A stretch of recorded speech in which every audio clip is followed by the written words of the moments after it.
Hola, soy Antonio García y hoy les traigo una receta muy fácil y sabrosa inspirada en la región Caribe de Colombia para celebrar con orgullo la Semana de la Colombianidad. Preparemos un plato completo y tradicional, huevo perico caribeño acompañado de patacones, una ensalada tropical de mango y un jugo de limón con panela.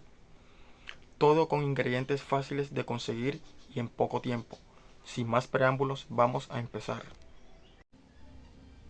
Bueno, nuestros ingredientes principales para el huevo perico caribeño.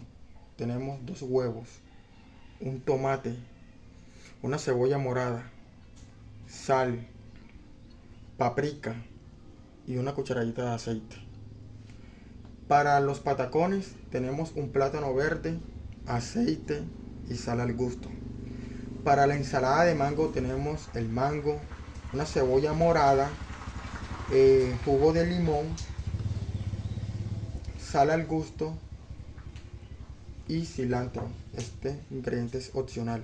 Para el jugo de limón con panela tenemos la panela, tenemos 1 litro de agua y hielo al gusto.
Bueno, y para cerrar con este video, aquí está nuestro plato completo.